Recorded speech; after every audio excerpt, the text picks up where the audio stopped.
Então, se esse espírito está lá, gastando o tempo útil que poderia ser empregado em outra coisa, ou perturbando-nos o juízo, é um processo obsessivo. E como todo processo obsessivo, ele precisa ser cuidado. Não é nenhum tipo de doença incurável. É apenas uma vinculação por uma questão de identidade vibratória.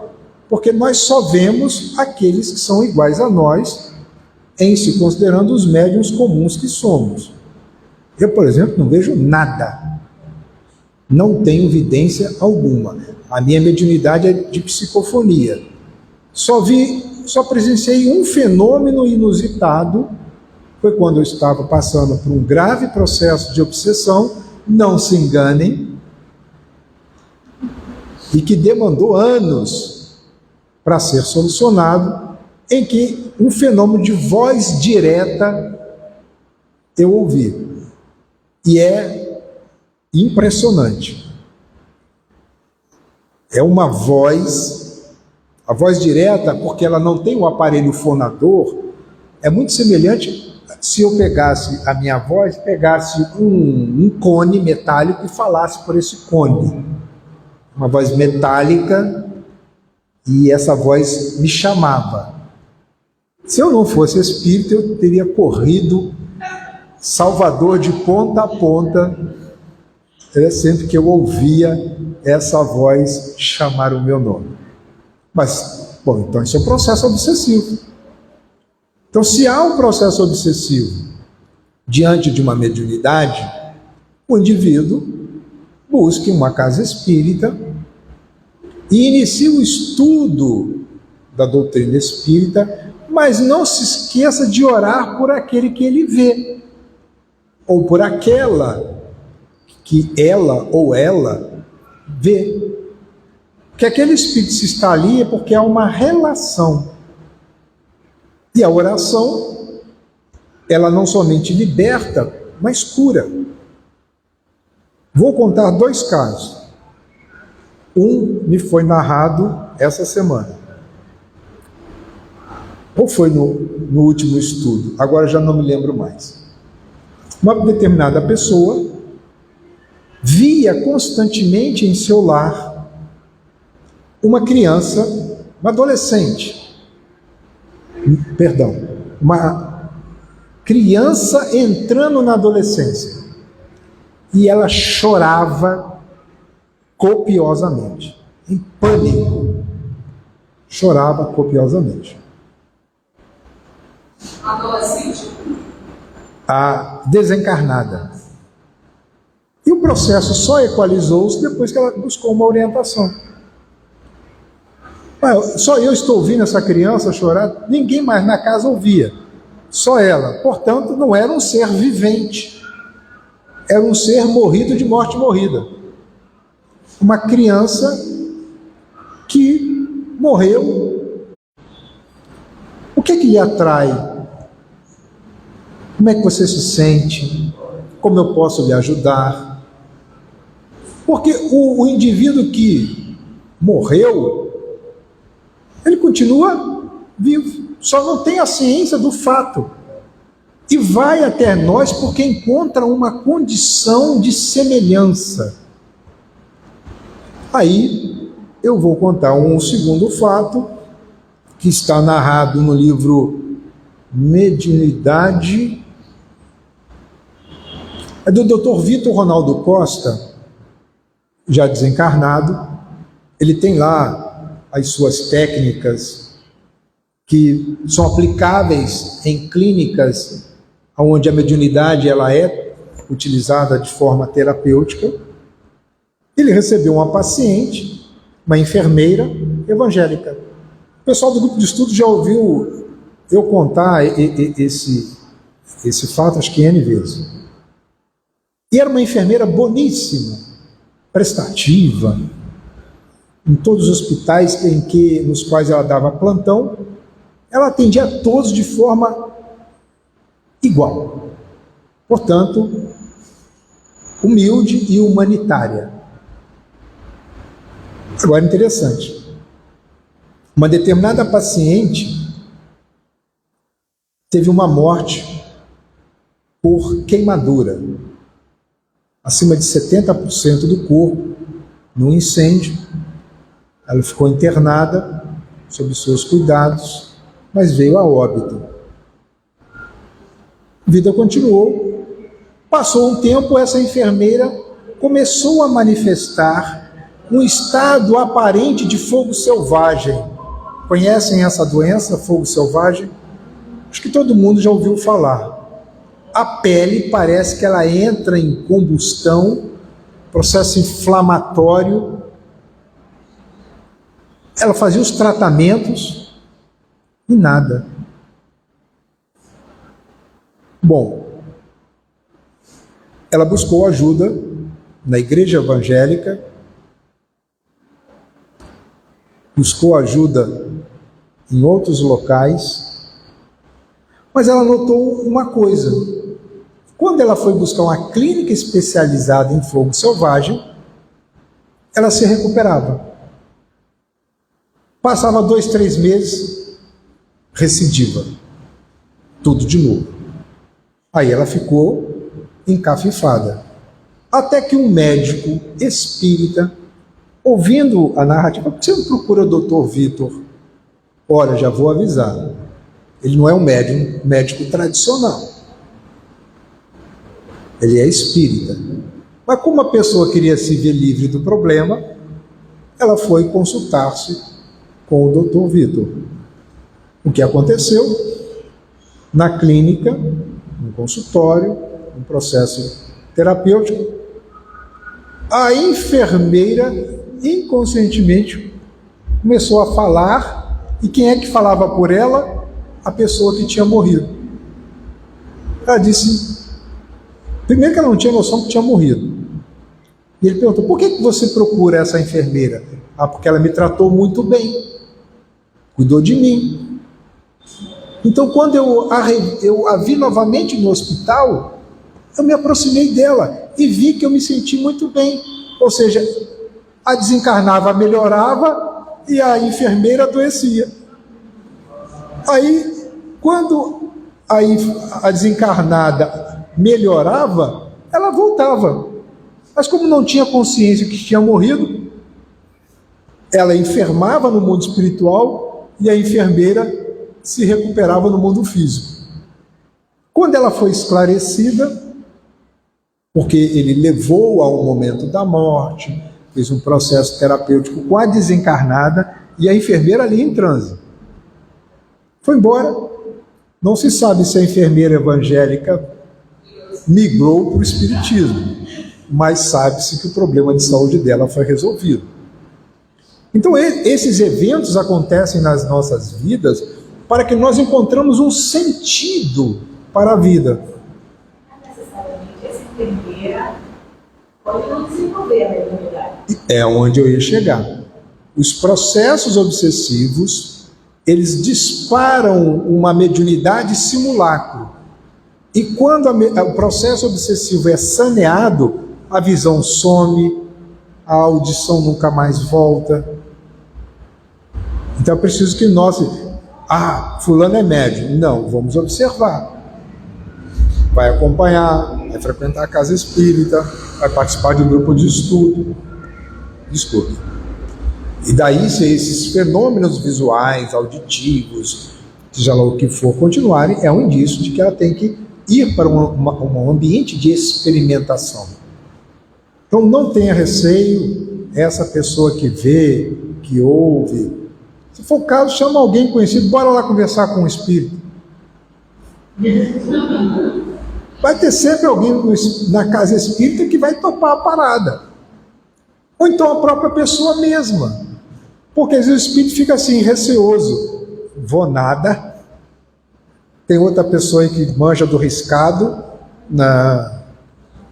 Só quando ela estiver sozinha. Aí eu apareço. Vou ver Netflix com ela. Para assistir a série. E senta lá. Gente, quando eu ainda estava na Umbanda, que eu comecei na Umbanda, e o meu irmão adorava assistir filme de terror, Um espírito veio e disse assim: olha, diga lá ao coiso que enquanto ele fica assistindo filme de terror, a arquibancada está assim, ó, cheia, está atraindo para o lar uma qualidade muito preocupante. É isso. Nós atraímos aqueles com os quais nós nos sintonizamos.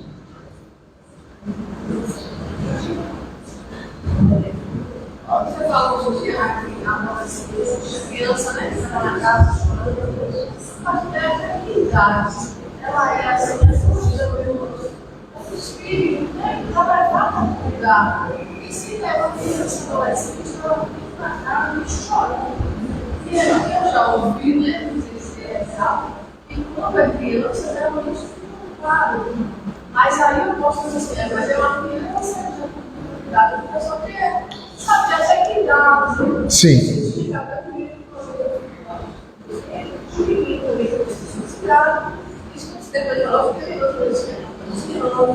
E é como uma coisa difícil, é como a mãe dele estava lá, estava sendo parado, uma pessoa lá no parque, se não me engano, né?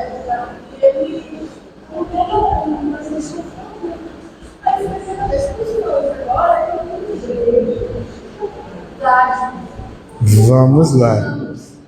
vai ficar aí, falando, não, não é possível, a mulher, minha mãe tem que comer.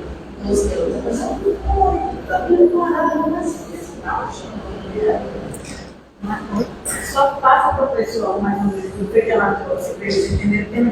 Ah, sim. A pergunta diz respeito sobre os parâmetros de idade, porque a gente tem a informação de que toda criança, aliás, todo indivíduo tem o apoio durante o processo do morrer. Depois é que entram os condicionantes do mérito, da condição espiritual daquele indivíduo, o que ele realizou em vida, que vai lhe garantir a assistência continuada ou a vinculação com os ambientes de origem. Não nos esqueçamos que uma criança, quando morre em tenra idade, pela singeleza e fofura que apresenta, ela não necessariamente representa um espírito evoluído. Então, esses casos em que observamos crianças em estados de sofrimento no mundo espiritual são provações tanto para a família quanto para o recém-desencarnado em idade primeva. Então, ele pode permanecer em um estado de perturbação, embora protegido. É porque o psiquismo dele, em não percebendo sequer que ele retornou, não consegue entender que também, ou seja, retornou via reencarnação e rapidamente volta ao mundo espiritual pela via da desencarnação, ou por processos de saúde, né, que são já oriundas de nascença, ou por um evento exterior, um acidente, até mesmo um assassinato. Então essa condição pós-mortem está relacionada ao psiquismo daquele desencarnado. É lógico que eles serão atendidos a depender do mérito, com mais brevidade ou não, que é preciso que se aguarde um tempo de maturação, porque a visão daquele espírito, não nos esqueçamos, guarda uma relação com a aprovação para aquele que vê. Provavelmente alguém a quem prejudicamos no passado e que está ali presente na condição de criança para não produzir maiores transtornos ao que vê, mas sim levá-lo ao despertamento para cuidar da sua espiritualidade. Porque mediunidade, tem um livro que eu acho muito interessante, Mediunidade e Autoestima. Eu não me lembro a autora, é uma psicóloga de São Paulo. Eu indico, quem coordena atendimento fraterno, faça uma pesquisa no Google para mim, por favor, mediunidade e autoestima. Ela vai dizer que a mediunidade, ela tem, infelizmente, nos arraiais espíritas, a visão apenas que é uma ferramenta de comunicação, mas não, é uma faculdade que nos possibilita o desenvolvimento da nossa espiritualidade. E quando se fala espiritualidade, é a capacidade de nós nos relacionarmos bem com todas as situações. Maria Aparecida Martins. Exatamente. Gixe, não vi o tempo, ó, me empolguei. Bom, o que é bom dura pouco. Mas não será o final. Logo mais vamos estar começando mais de mediunidade. Até porque eu prometi a Marcos que nós liberaríamos ele às 17h30. São 17h20 praticamente. Então o que é que nós vamos fazer?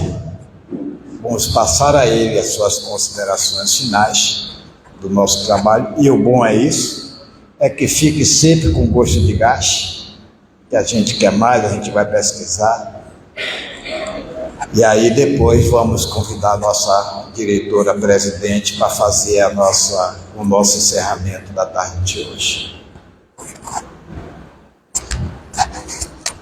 Eu queria agradecer pelo convite. Nós tínhamos agendado até às 18h30, mas eu acabei esquecendo que eu tenho um evento lá na instituição que está sob a nossa responsabilidade. Por isso, eu peço autorização a vocês para encerrar um pouquinho mais cedo, já negociamos antes. Lá no meu trabalho diz que tudo que é negociado previamente não sai caro. Mas foi muito bom estar com vocês, revisitar essa casa. Se porventura a minha fala não foi clara, compreendam que eu ainda me encontro num processo de reconstrução do meu passado existencial. Então todos nós ainda temos alguns traços que possam sobrepujar-se durante a nossa fala. Então já previamente eu peço a compreensão de todos. Mas reafirmo, foram momentos muito prazerosos e que eu guardarei na minha lembrança de estar aqui com vocês uma vez mais. Muito obrigado mesmo.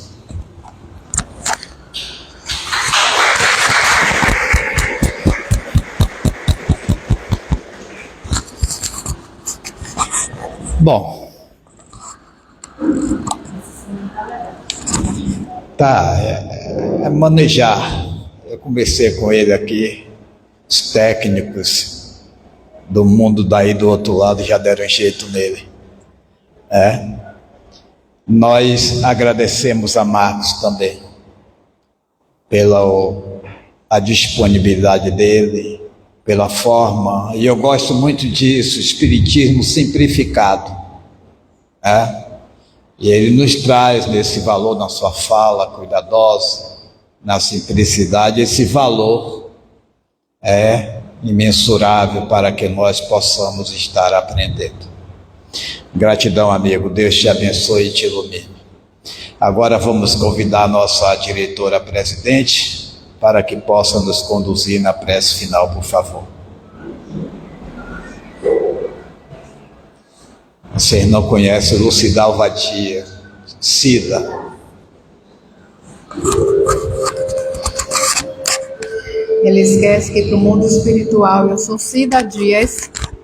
De fato, ele só quer funcionar com você, viu? Ele esquece que para o mundo espiritual eu sou Cida Dias, apenas uma trabalhadora dessa casa. Isso eu lembro a ele a todo instante, né, mãe?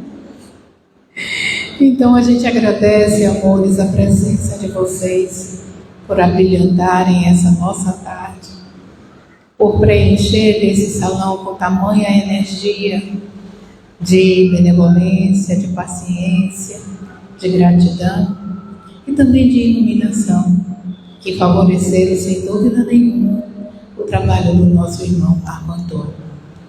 Então vamos buscar elevar os nossos pensamentos, agradecendo ao nosso querido e Mestre Divino Jesus, por nos oportunizar com a assistência plena nessa tarde, por enviar os seus emissários e benfeitores espirituais que conosco estiveram desde as primeiras horas, facultando que essa tarde fosse uma tarde de trabalho exitoso, bastante proveitosa, nos trazendo o aprendizado, a clareza das ideias, na simplicidade do nosso querido irmão, para que as nossas consciências pudessem absorver tamanho aprendizado. Que esses aprendizados possam, sobremaneira, fazer diferença nas nossas vidas, na prática do nosso trabalho na seara espírita e também na nossa caminhada. Rogando aos benfeitores abnegados que dirigem essa casa, que derrame sobre cada um de nós as luzes das energias do amor, da serenidade, do equilíbrio para as nossas vivências. E por que não pedir que Ele nos leve em paz aos nossos lares, permitindo que sejamos condutores de harmonia, de paciência, de tolerância e de sabedoria com quem quer que encontremos e com quem nos dividirmos o nosso dia a dia, porque assim seremos verdadeiros médiuns de Jesus, aonde quer que estejamos. E assim nós desejamos o retorno em paz aos seus lares, pedindo a licença e a permissão do querido Mestre para finalizarmos essa tarde de hoje com muita gratidão no nosso coração.